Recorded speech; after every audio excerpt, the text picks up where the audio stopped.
துணிச்சல், தைரியமிகு, புத்திசாலித்தனமான தனுசு ராசிக்காரர்களே, உங்களுக்கு இந்த மாதத்தில் அடிக்கடி பயணங்கள் ஏற்படலாம்.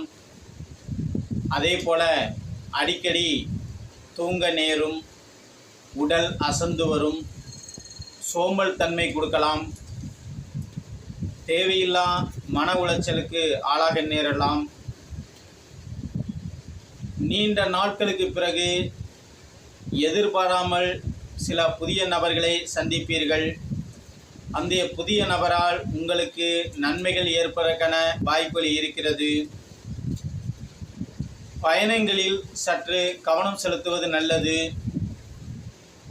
தனுசு ராசி பெண்களாக இருந்தால் உங்களுக்கு இந்த மாதத்தில் உடல்நிலை மிகவும் சிறப்பாக இருக்காது. அடிக்கடி வைத்திய செலவுகள் வந்து செல்லும். கூடுமானவரை ஆன்மீக பயணங்கள் மேற்கொள்வது நல்லது. ஆன்மீக சுற்றுலா தலங்கள் சென்று வருவது நல்லது. குடுக்கல் வாங்கல் நிலை சீராகும்.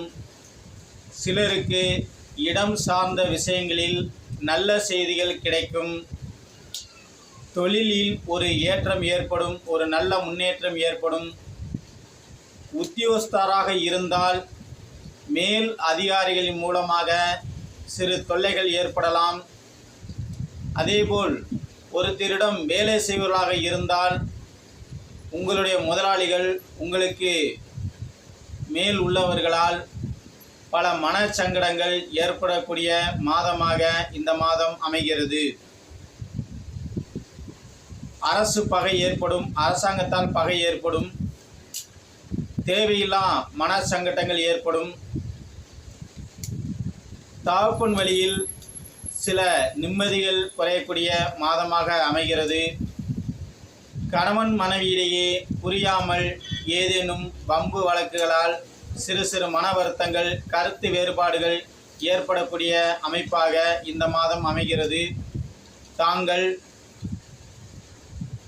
திருச்சியில் உள்ள உத்தமர் கோவில் சென்று வந்தால் புதன் அல்லது வியாழன் அல்லது வெள்ளிக்கிழமை ஏதான ஒரு கிழமைகளில் உத்தமர் கோவில் சென்று வந்தால் உங்களுக்கு இந்த மாதம் நன்மை தரும் மாதமாக அமைகிறது. கூடுமானவரை வாய்ச்சண்டை பெரிய சண்டையாக வந்துவிடும்.